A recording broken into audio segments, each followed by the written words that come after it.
नमस्कार दोस्तों, मैं हूं आपका दोस्त बिट्टू कुमार। फिर से आपका स्वागत करता हूं अपने चैनल BSS पे।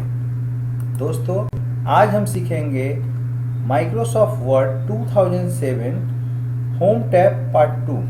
चलिए बिना विलंब किए हुए वीडियो को स्टार्ट करते हैं। जैसा कि मैंने आप लोग को पिछले बार भी बताया था कि जब तक हमारे पेज पे कोई टेक्स्ट टाइप ना हो तब तक हम कोई काम नहीं कर सकते। तो आइए हम कोई टेक्स्ट टाइप कर लेते हैं। दोस्तों, मैंने एक टेक्स्ट टाइप किया है और इस टेक्स्ट को टाइप करने के बाद मैं यहाँ पर देखता हूँ पैराग्राफ के अंदर बुलेट्स क्या है। जैसे ये पैराग्राफ है, पैराग्राफ के अंदर जो बुलेट्स आप देख रहे हैं, बुलेट्स का क्या काम है।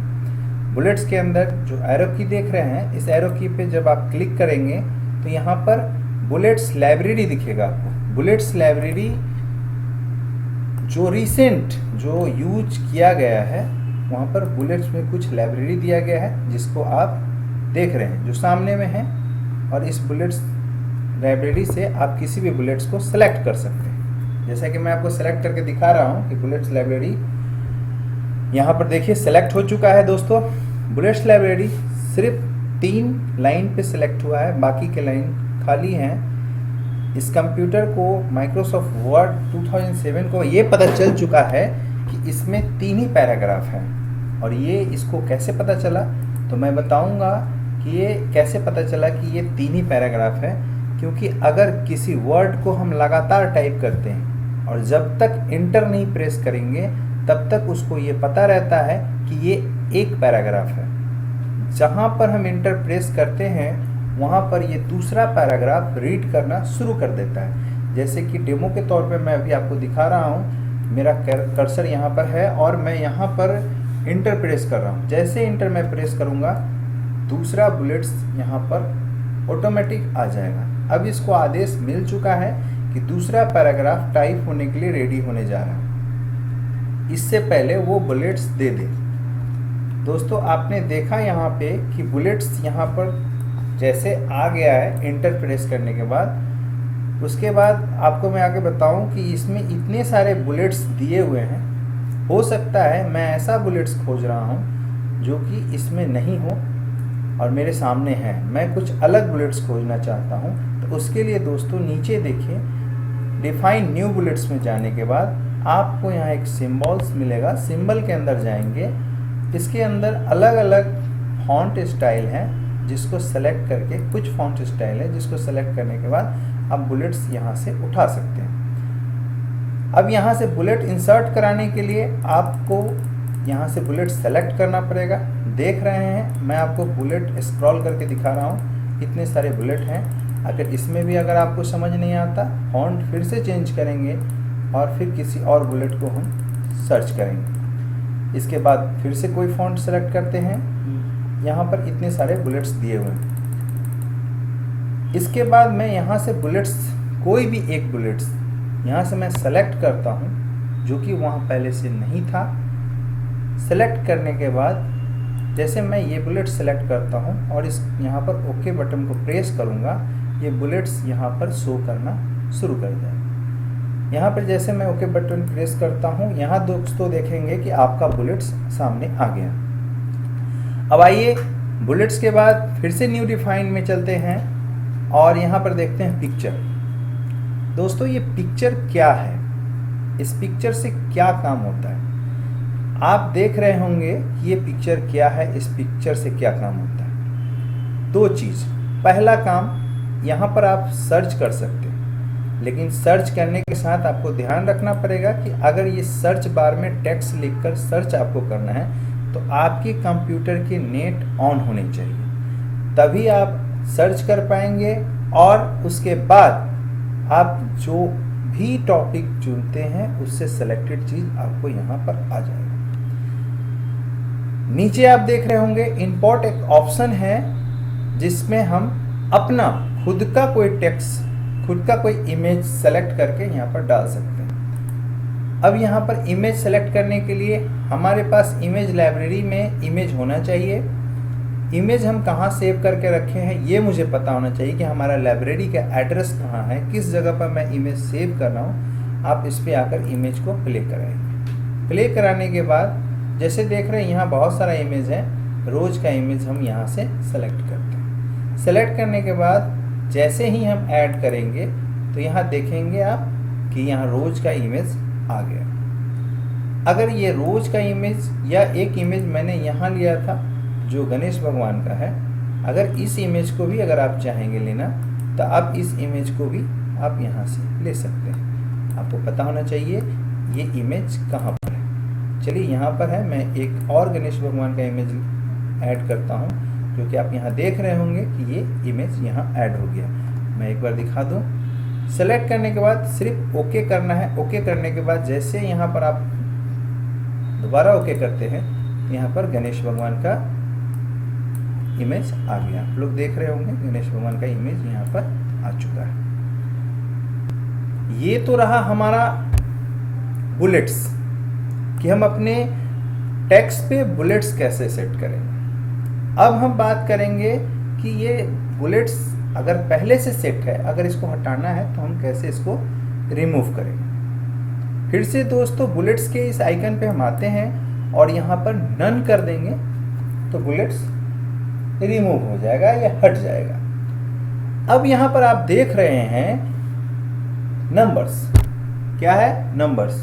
नंबर में क्या है दोस्तों, आप लोग देखते होंगे कि हम लोग लाइन में नंबर सेट करते हैं कि हमारा कितना नंबर लाइन है, क्या है नहीं है, उसको हम यहाँ से करते हैं। उसके लिए क्या करना होगा, नंबर्स के बगल में जो एरो की दिख रहा है आपको, देखिए नंबर्स के बगल में जो एरो की दिख रहा है, इस एरो की को हम प्रेस करते हैं और प्रेस करने के बाद यहाँ देखेंगे अलग अलग स्टाइल का नंबर यहाँ पर दिख रहा है। इसको नंबरिंग लाइब्रेरी कहते हैं। नंबर में जाने के बाद आप अलग अलग स्टाइल देख रहे होंगे, बहुत सारा नंबर दिया हुआ है। अब ये क्या है कि यहाँ पर इस नंबर को सेलेक्ट करते हैं तो यहाँ नंबर के साथ पॉइंट है, यहाँ सेलेक्ट करते हैं तो नंबर के साथ ब्रैकेट है, और यहाँ सेलेक्ट करते हैं तो कैपिटल रोमन अंक में नंबर दिखा रहा है, और यहाँ सेलेक्ट कर रहे हैं तो कैपिटल लेटर में डॉट के साथ ABCD आ रहा है। यहाँ पर देख रहे हैं स्मॉल लेटर में ब्रैकेट के साथ ABCD आ रहा है। यहाँ पर आ रहे हैं तो स्मॉल लेटर में डॉट के साथ ABCD आ रहा है, और यहाँ पर देखेंगे कि रोमन अंक में स्मॉल लेटर के साथ आ रहा है। चलिए हम यहाँ सेलेक्ट कर देते हैं रोमन अंक में। सेलेक्ट करने के बाद हमको करना क्या है, सेलेक्ट जैसे हम कर दिए तो सेलेक्ट करने के बाद हम यहाँ पे करेंगे चेंज। हमने यहाँ सेलेक्ट किया, देखिए यहाँ आ गया। अब यहाँ हम चेंज कर रहे हैं, अलग अलग चेंज करके भी देख रहे हैं, सब नंबर्स यहाँ पे आ रहे हैं। अब यहाँ पर हम क्या करेंगे, अब यहाँ पर हमको करना है डिफाइन न्यू नंबर फॉर्मेट। आखिर ये डिफाइन न्यू नंबर फॉर्मेट का क्या काम है? तो डिफाइन न्यू नंबर फॉर्मेट का काम ये है दोस्तों कि जो फॉर्मेटिंग आपको यहाँ पर उपलब्ध नहीं है, उस फॉर्मेटिंग को हम यहाँ डिफाइन न्यू नंबर फॉर्मेटिंग में आके सेलेक्ट करेंगे। जैसे देखिए आप यहाँ पे अलग अलग, मैंने यहाँ तक तो देख लिया, लेकिन यहाँ देखिए फर्स्ट सेकेंड 1 2 ऐसा कुछ यहाँ नहीं दिखा, लेकिन यहाँ दिख रहा है। मान लीजिए कि हम यहाँ फर्स्ट सेकेंड टाइप करने के ओके करते हैं, तो यहाँ देखिए फर्स्ट सेकेंड थर्ड आ रहा है। फिर से सेलेक्ट करते हैं और यहाँ देखेंगे कि नंबरिंग में डिफाइन न्यू नंबर पे यहाँ देखेंगे तो सेकेंड फर्स्ट सेकेंड ऐसे फर्स्ट सेकेंड में आ रहा है। फिर यहाँ से डिफाइन न्यू बुलेट में जाएंगे, यहाँ पर देखेंगे तो आपको यहाँ 1 2 जैसे भी जिस टाइप का फॉर्मेट चाहिए आपको यहाँ पर उपलब्ध है, आपको यहाँ से मिल जाएगा। जैसे आप इसको ओके करते हैं तो आपको यहाँ पर आपको दिख जाएगा नंबरिंग। नंबरिंग के बाद दोस्तों हम इसके बगल में एक ऑप्शन और दिख रहा है मल्टी लेवल लिस्ट। आपको मैं बताना चाहूंगा कि मल्टी लेवल लिस्ट आखिर है क्या, इससे क्या काम होता है। दोस्तों मल्टी लेवल लिस्ट में हम देखेंगे, मैंने 2 क्वेश्चन टाइप किया, ये ऑब्जेक्टिव क्वेश्चन है जिसका 4 ऑप्शन है। हम चाहते हैं हमारा क्वेश्चन का नंबरिंग अलग हो और मेरा जो क्वेश्चन के साथ जो उसके ऑब्जेक्टिव ऑप्शंस है उसका नंबरिंग अलग हो। तो उसके लिए हम क्या करते हैं, सिंपल क्वेश्चन के नीचे दिए गए ऑप्शन के पास क्लिक करेंगे और हमारे कीबोर्ड में एक टैब बटन होता है, कीबोर्ड में टैब बटन होता है।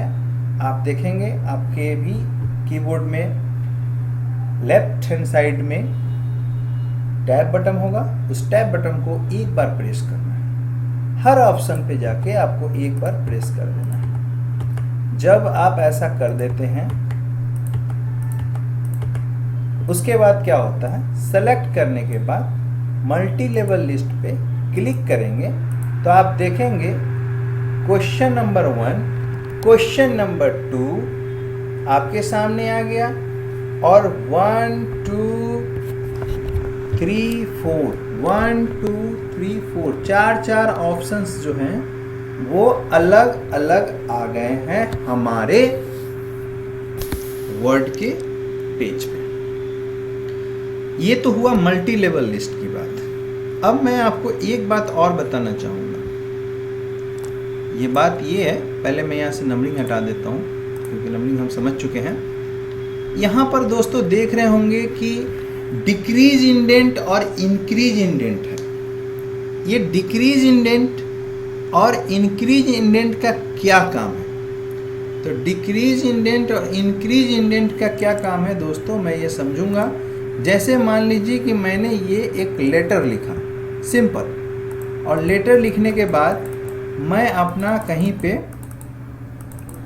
साइन दर्शाना चाहता हूँ। मैं सिग्नेचर का एक मैंने लेटर लिखा और हमारे जो लेटर जो रिसीव करने वाले जो जिनके लिए मैंने ये लेटर लिखा या जिनके या खुद के लिए लिखा, तो यहाँ पर सिग्नेचर मान लीजिए उनको करना है, तो यहाँ पर मैं टाइप कर दूंगा सिग्नेचर। सिग्नेचर मैं यहाँ टाइप कर देता हूँ।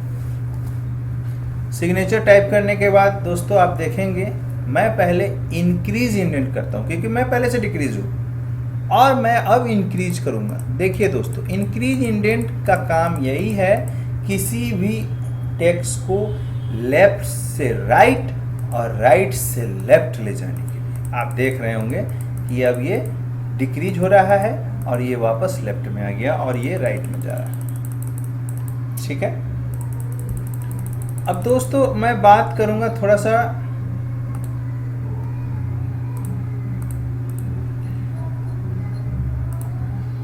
क्या है शॉर्ट। शॉर्ट की बात मैं करता हूं तो शॉर्ट में क्या है वो मैं आपको दिखाना चाहूंगा कि शॉर्ट में क्या होता है। शॉर्ट में मैं आपको दिखाऊंगा। अब आइए यहाँ पे शॉर्ट दिखाता हूँ। शॉर्ट में है, जैसे मान लीजिए मैंने यहाँ एक नाम लिखा राम, दूसरा नाम लिखा श्याम, तीसरा नाम लिखा मोहन, चौथा नाम लिखा यहाँ पे राजू, पांचवा नाम लिखा यहाँ पे मैंने सीता, छठा नाम लिखा मैंने यहाँ पर मीना, सातवां नाम लिखा यहाँ पर रेनू, आठवां मैं नाम लिखता हूँ रमन, नौवां नाम है आकाश, इसके बाद लिखता हूँ बिट्टू,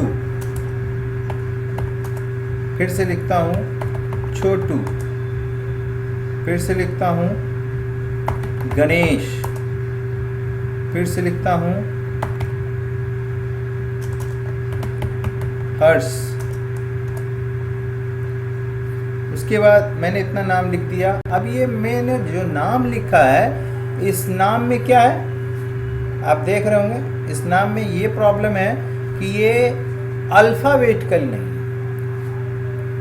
अल्फ़ाबेटिकल असेंडिंग ऑर्डर में नहीं है। अब क्या है कि हम कहीं भी कुछ भी लिख दिए, राम नीचे सीता, मीना, बिट्टू नीचे लिख दिए, उसके ऊपर आकाश लिखा हुआ है, जबकि मैं चाहता हूँ जो ए सीरियल का नाम है वो सबसे पहले आए। उसके बाद जो जेड है वो सबसे बाद में है, तो सेलेक्ट करेंगे और सेलेक्ट करने के बाद हम यहाँ पर सेलेक्ट जैसे करें, सेलेक्ट करने के बाद आप देख रहे होंगे यहाँ पर सॉर्ट पे क्लिक करेंगे और सॉर्ट बाय में पैराग्राफ ही सेलेक्ट होना चाहिए, टाइप में टेक्स्ट होना चाहिए और यहाँ आप असेंडिंग और डिसेंडिंग देख रहे होंगे। असेंडिंग का मतलब दोस्तों होता है बढ़ते हुए क्रम, डिसेंडिंग का मतलब होता है घटते हुए क्रम। तो हम असेंडिंग ऑर्डर पे जैसे ही क्लिक करते हैं तो आप देख रहे होंगे कि आकाश पहले आ गया, फिर बिट्टू, छोटू, गणेश, हर्ष, मीना, मोहन, राजू, राम, रमन, रेणु, श्याम, सीता। अगर इसको हम डिसेंडिंग ऑर्डर में ले जाते हैं तो सीता पहले आ जाएगा, देख रहे हैं। हम इसको असेंडिंग ऑर्डर में ले जाते हैं। अब हम क्या करेंगे, यहाँ पे आप देख रहे होंगे अब हमारा दूसरा काम है यहाँ पे शो एंड हाइड। यहाँ एक ऑप्शन है जो टेक्स्ट को शो एंड हाइड, पैराग्राफ किसी मार्क को शो एंड हाइड करता है। एक्चुअली इसके बारे में समझने के लिए हमको आगे चलना होगा, आगे जो वीडियो बनेगी या आगे की जो वीडियो होगी उसमें इसको आपको अच्छे से समझाया जाएगा। आप सिंपल समझिए, किसी भी टेक्स्ट को मार्क करने के लिए शो एंड हाइड के लिए इसकी ज़रूरत पड़ती है। जैसे यहाँ पर ये शो एंड हाइड का ही काम करता है। उसके बाद दोस्तों मैं यहाँ पर अब नीचे आ रहा हूँ। यहाँ आप देख रहे हैं इसको हम अलाइन कहते हैं, लेफ्ट अलाइन, सेंटर और राइट अलाइन। लेफ्ट अलाइन का मतलब है कि अगर आप लेफ्ट में हैं तो जब आप टाइपिंग करेंगे तो ये लेफ्ट से टाइप होगी।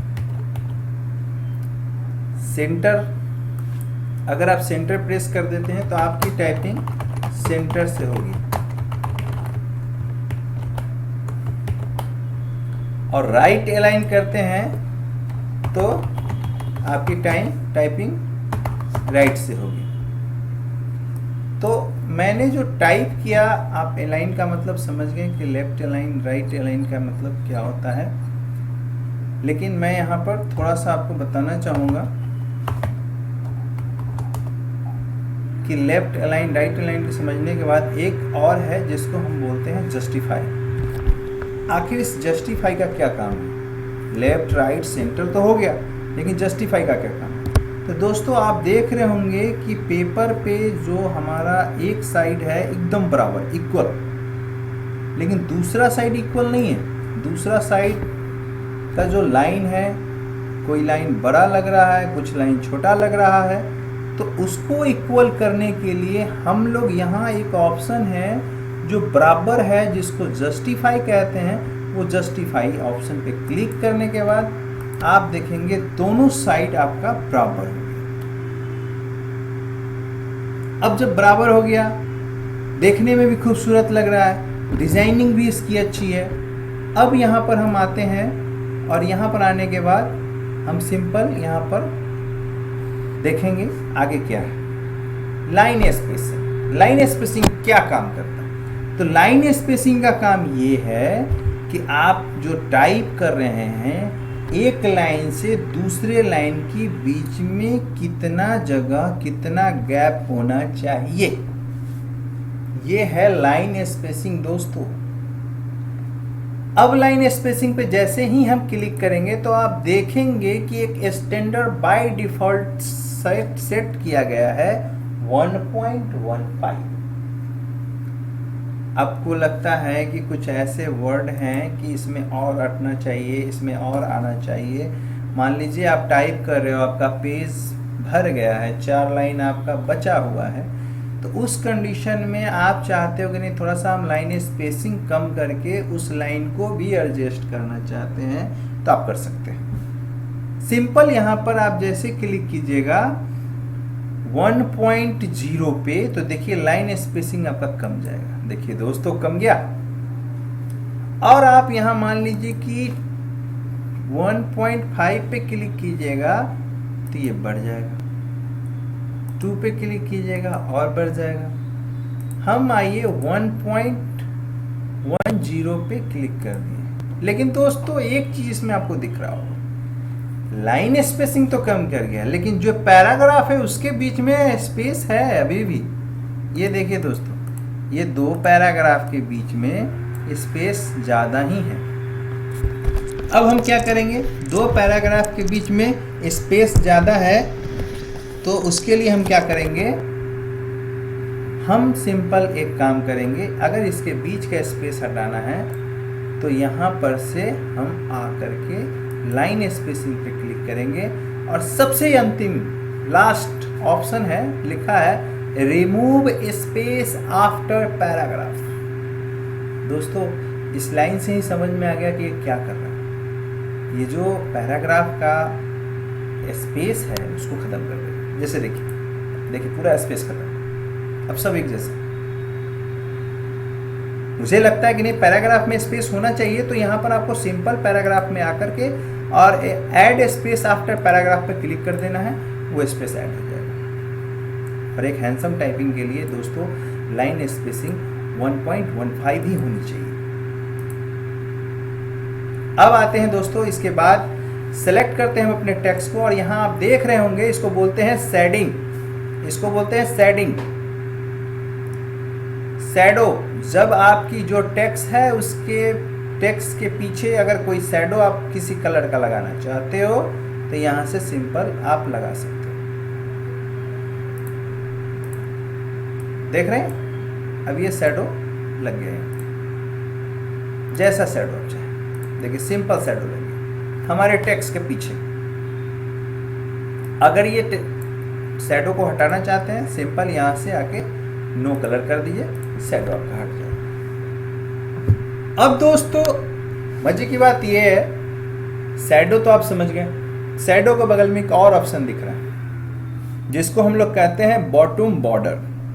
आखिर इस बॉटम बॉर्डर का काम क्या, चलिए देखते हैं। बॉटम बॉर्डर पे क्लिक करने के बाद हम सबसे अंतिम वाले ऑप्शन पे आएंगे, सबसे लास्ट वाले ऑप्शन जिसमें लिखा गया है border and settings. Border and settings पे जैसे क्लिक करेंगे आप देख रहे होंगे ये प्रीव्यू का जो ऑप्शन है, और यहाँ पर जो सेटिंग दिख रहा है ये पूरा खाली है, मतलब घेरा हुआ नहीं है। हम क्या करेंगे, बॉक्स डाल देंगे। यहाँ देखिए बॉक्स आपको दिख रहा है, बॉक्स जैसे डालें ये गिर गया, चारों तरफ से गिर गया। और उसके बाद इस पैनल में आपको दिखा रहा है स्टाइल। स्टाइल में आपको क्या करना है, सिंपल स्टाइल में क्या करना है, स्टाइल में आपको दोस्तों इतना ही करना है कि आपको जो स्टाइल इसमें समझ में आ रहा है इसके बॉर्डर के लिए आप उस स्टाइल को सेलेक्ट कर लें। जब आप सेलेक्ट कर लेंगे दोस्तों तो उसके बाद क्या होगा कि आप इसको सेलेक्ट करने के बाद आप सिंपल यहाँ पर देखेंगे कि आपका बॉर्डर का जो लाइन है वो बोल्ड हो गया है, या जो आपने सेलेक्ट किया है वो स्टाइल यहाँ आ गया है। अब मान लीजिए किसी कलर को चेंज करना है आपको, तो आप सिंपल इसके कलर को चेंज कर लीजिए। कलर चेंज करने के बाद यहाँ पर इसके हाइट को बढ़ाना चाहते हैं, इसके विड्थ को बढ़ाना चाहते हैं, तो यहाँ से इसके विड्थ को बढ़ा दीजिए। देखिए जितना विड्थ बढ़ाएंगे ये उतना ज़्यादा बोल्ड मतलब मोटा होता जाएगा। पतला हो रहा है, कम कर रहे हैं तो। अब सिंपल है कि देखते हैं। अब इसके बाद हम इसको ओके करके आप देखिए हमने यहाँ डाल दिया, और ये बॉर्डर हमारा जो पैराग्राफ था, एक पैराग्राफ उसमें ले लिया, क्योंकि मेरा कर्सर फर्स्ट पैराग्राफ पे था इसलिए वो पूरे पैराग्राफ को बॉर्डर के अंदर ले लिया। अब दोस्तों मैं यहाँ क्या करूँगा, मैं यहाँ सिंपल बॉर्डर एंड सेटिंग्स पे जाऊँगा, और मान लीजिए किसी साइड का मुझे पार्टिकुलर किसी भी साइड का हटाना है सिंपल, तो हम उस पे से यहाँ देखिए 4 ऑप्शन आपको दे रहे हैं, टॉप बॉटम, देखिए हट रहा है। टॉप पे क्लिक किए तो टॉप हट गया, बॉटम पे क्लिक करें बॉटम, और लेफ्ट एंड राइट जिस तरफ आप क्लिक करके हटाना चाहते हैं सिंपल हटा सकते हैं। देखिए हट गया। अब आप सिंपल क्या करेंगे, आप यहाँ पर फिर से लाने के लिए अपने टॉप पे क्लिक करेंगे और वो आ जाएगा। दोस्तों इसके बगल में, जस्ट इसके बगल में आप देख रहे होंगे बॉर्डर, पेज बॉर्डर। बॉर्डर के जस्ट बगल में है पेज बॉर्डर। पेज बॉर्डर में क्या काम होता है? पेज बॉर्डर में आप देख रहे होंगे जो पहले स्टाइल थी वो सारी स्टाइल यहाँ दिखाई जा रही है। इसमें से भी हम सेलेक्ट करके जैसे ही हम डालेंगे तो पेज बॉर्डर भी आ जाएगा। देख रहे हैं? एक बार थोड़ी देर के लिए मैं यहाँ से बॉर्डर सिंपल हटा देता हूँ क्योंकि आपको समझने में परेशानी ना हो। हटाने के लिए नन कर देंगे, ओके करेंगे, हट जाएगा। और आप देख रहे हैं यहाँ पेज बॉर्डर पूरे पेज में आ गया। बहुत ही खूबसूरत लग रहा है। अगर इसको हम और ज़्यादा खूबसूरत बनाना चाहेंगे, मान लीजिए कि मैं इसको और भी ज़्यादा बेहतरीन बनाना चाहता हूँ कि नहीं ये और खूबसूरत लगे, तो मैं इसको कलर कर दूंगा। आइए देखते हैं कलर करके। थोड़ा सा इसका विड्थ मैं बढ़ा देता हूँ। विड्थ बढ़ाने के बाद देखिए दोस्तों खूबसूरत लग रहा है। इससे भी ज़्यादा अगर आप बनाना चाहते हैं कोई बात नहीं, इससे भी ज़्यादा आप बढ़ा सकते हैं इसके विड्थ को। अब देखिए और भी बढ़ गया। लेकिन दोस्तों इसको और खूबसूरत करना चाहते हैं आप तो सिंपल नीचे एक ऑप्शन लिखा है आर्ट। दोस्तों आपको पता होगा कि आर्ट का मतलब होता है कला, और कला हमेशा खूबसूरत ही होता है। तो आइए नीचे देखते हैं ये आर्ट क्या है। आर्ट में देख रहे हैं दोस्तों बहुत बेहतरीन तरीके का कला यहाँ बनाया गया है। देख रहे हैं इतना सारा उम्दा कलाकारी किया गया है। चलिए इसमें से किसी एक कला को मैं सेलेक्ट करता हूँ जिससे मैं आपको समझा सकूँ, बता सकूँ कि ये किस काम में था। अब इस कला को सेलेक्ट करने के बाद मैंने यहाँ पर जैसे ही ओके किया, आप देख रहे हैं पूरे पेज में ये सेलेक्ट हो गया। अब इसके बाद मैं क्या करता हूँ, सिंपल इसका कलर चेंज करके मैं देखता हूँ कि इसका कलर चेंज होने पे कैसा लगता है। कलर चेंज होता है या नहीं। देखिए कलर चेंज हो गया है। आप देख रहे होंगे कलर चेंज हो गया है। लेकिन दोस्तों इसमें एक बात और है, कुछ आर्ट ऐसे हैं जिसका कलर चेंज ही नहीं होगा। आइए सिंपल यहाँ मैं क्लिक कर देता हूँ और देखेंगे आप इसकी सिर्फ साइज और बढ़ाया घटाया जा सकता है, इसके विड्थ को बस, और इसका कलर चेंज नहीं किया जा सकता। कलर का ऑप्शन जिसमें यहाँ पर हाइड हो जाएगा, आप समझ जाएंगे कि इस कलर को बढ़ाया घटाया नहीं जा सकता। जैसे देखिए मैंने इसको विड्थ को और कम कर दिया। तो दोस्तों मैंने अभी जो किया पेज बॉर्डर में वो आप देख लिए। इसके अंदर आप देख रहे होंगे इसके अंदर भी 4 ऑप्शन हैं, top, bottom, left and right. अगर किसी साइड का आप हटाना चाहते हैं कि नहीं मुझे इस साइड का बॉर्डर नहीं चाहिए, तो सिंपल आप उस साइड पे क्लिक करेंगे, ओके करेंगे और उस साइड का जो बॉर्डर है वो हट जाएगा। और फिर से लाना चाहते हैं तो फिर सिंपल क्लिक करेंगे और ये बॉर्डर भी आ जाएगा। अब फिर से आप देख रहे होंगे इसके बगल में एक शेडिंग स्टाइल है, शेडिंग के ऊपर जैसे क्लिक करेंगे और आप टेक्स्ट पे शेडिंग लगाना चाहते हैं तो सिंपल यहाँ से शेडिंग सेलेक्ट करना है। परसेंटेज कलर का जो आप सेलेक्ट करेंगे, किसी भी कलर का परसेंटेज वही आएगा। आप देख रहे हैं फिर से मेरा फर्स्ट पैराग्राफ पे क्लिक किए कर्सर था इसलिए फर्स्ट पैराग्राफ हुआ। अगर ऑल सेलेक्ट करके करते तो टोटल हो जाता। हम यहाँ से इसका कलर चेंज करना चाहेंगे, कलर भी चेंज हो जाएगा। और आप देख रहे हैं कि कलर की परसेंटेज मैंने कम ली थी, 20% ली थी, ये इसलिए 20% दिखा रहा है। तो दोस्तों आशा करते हैं कि ये वीडियो आपको समझ में आया होगा। अगर किसी प्रकार की आपको इस वीडियो में क्वेरी है, कुछ पूछना चाहते हैं या किसी तरीके का काम आपसे नहीं हो पा रहा है अब तक के वीडियो के अनुसार, तो आप प्लीज़ मुझे कमेंट करें, मैं उस पर भी एक वीडियो बनाकर आप लोग के सामने लाकर रखूँगा। धन्यवाद।